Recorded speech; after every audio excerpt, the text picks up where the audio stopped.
Welcome to the Make Me Whole podcast, where we explore what it means to just live better. I'm your host, Joset Rosado, a proud Latina and licensed therapist, bringing that unique perspective to the conversation.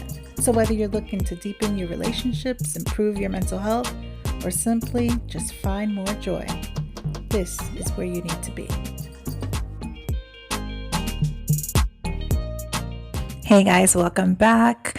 I know that last year many of you had a strong reaction to my episode on Governor Ron DeSantis in Florida, where I was calling him out for his anti-immigration stance and his beliefs. And guys, it has not gotten any better.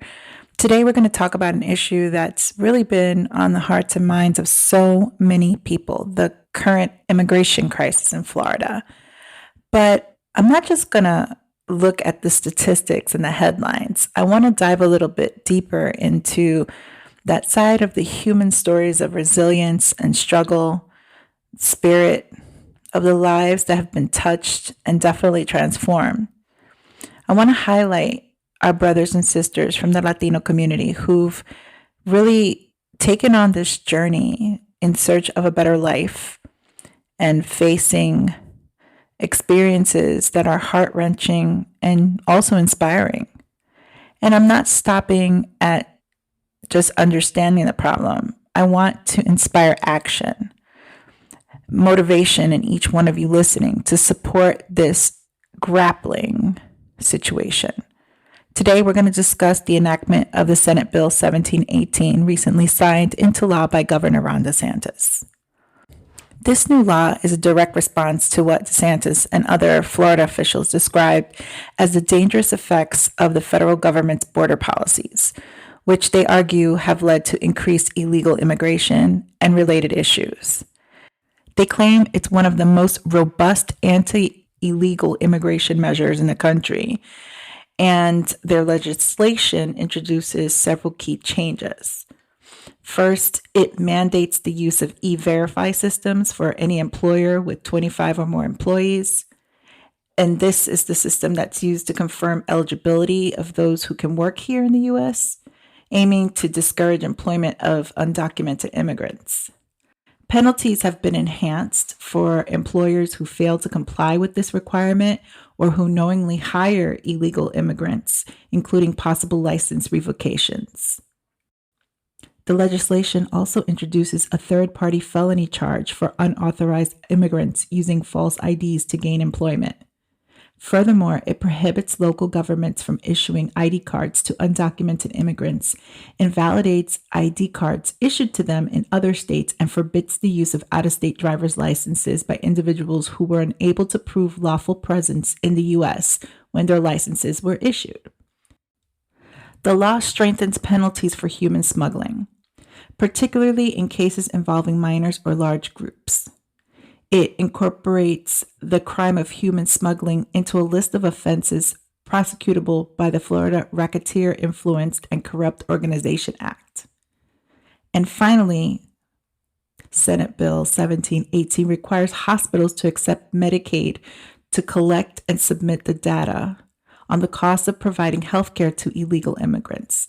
This measure mandates that hospitals ask patients about their citizen status during registration or admission and report the collected information on a quarterly basis to the Agency for Healthcare Administration. Now, as you could imagine, this legislation has met itself with a lot of opposition, sparking so many debates on so many different fronts. Critics argue that the law could lead to racially profiling and discriminating, affecting not just undocumented immigrants, but also legal immigrants and U.S. citizens who might be unfairly targeted due to their race or ethnicity. If you don't believe me, look up the story on the Puerto Rican gentleman who was asked for his passport at a Louisiana Hertz rental organization and was denied because he needed to have a passport as opposed to his Puerto Rican issued license as a citizen of the United States. While proponents believe the E-Verify mandate will protect jobs for legal residents, Critics say it could hurt businesses, especially small ones, and negatively impact the economy. Agriculture, construction, service industries, which often rely on immigrant labor, may face labor shortages.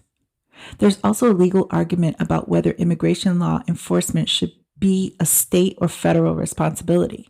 Critics assert that the law oversteps the state authority, as immigration policy is typically under federal jurisdiction. There's also concern that requiring hospitals to ask about immigration status could deter undocumented immigrants from seeking necessary medical care, creating a public health risk. And finally, of course, there's the cost of enforcement. A lot of people note that there's a huge financial burden that this law may place on businesses and public entities due to the cost of enforcing and reporting. As someone who works with people's mental health and wellness, I see a lot of different types of people every day. Each person has their own story and their own problems, but these days I'm seeing a lot of the same worries in one group, my immigrants. This law was meant to deal with immigration, but it's starting to change the lives of people in a negative way. It's causing a lot of fear and stress for folks. This isn't just some law in a book somewhere. It's creating hopelessness, changing people's lives in a negative way, causing stress on mental health. In my office, I've seen how this fear is affecting people. Parents are scared that looking for a job could get them sent away from their families. Young people who should be excited about their futures are now scared and uncertain. But the thing that breaks my heart the most is the amount of fear and helplessness these people are feeling. They're scared because they don't know what might happen to them or their families. They feel helplessness because this huge thing, this law, is out of their control. And this fear and hopelessness doesn't just stay in their minds. It seeps into their everyday lives, causing stress, anxiety, and depression. Not being able to sleep because you're scared about the future can wear you down and make you sick. Even kids are affected, having trouble in school, or even acting out because of their worries. So what can I do as a mental health professional? How can I help people who are living with this stress and so much fear? It's not easy.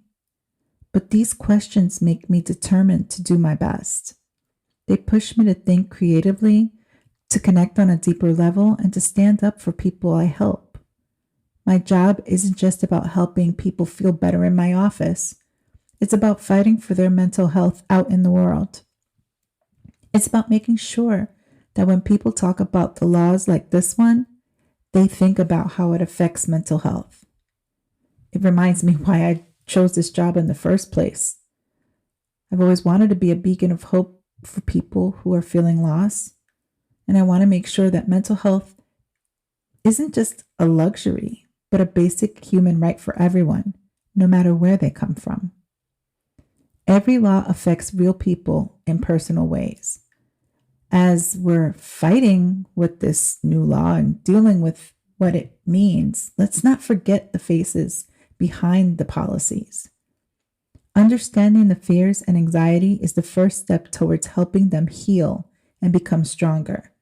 And that, after all, is what mental health and wellness is really about. As a community, it's our duty to support and stand by our Latino brothers and sisters. We can spread awareness, advocate for immigrant-friendly policies, support organizations working towards immigrant welfare, and extend our kindness in everyday interactions.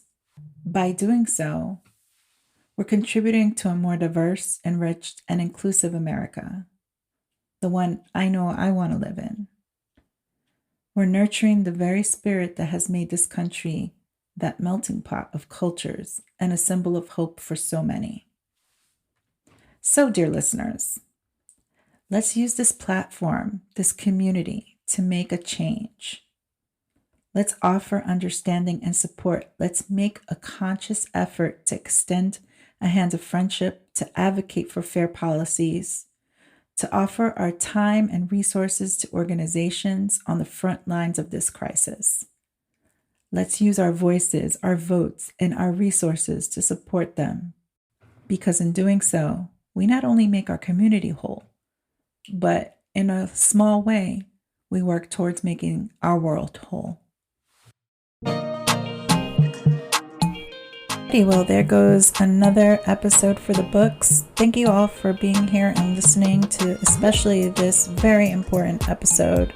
We really need to get behind these things before people in charge take over and in ways that are not going to help us in this world.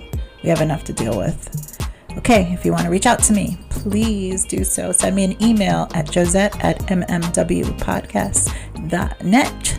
And you can find us on Facebook and TikTok and Instagram, all at Make Me Whole Podcast. Remember, complain less and do more. It's so important. And I will see you on the next one.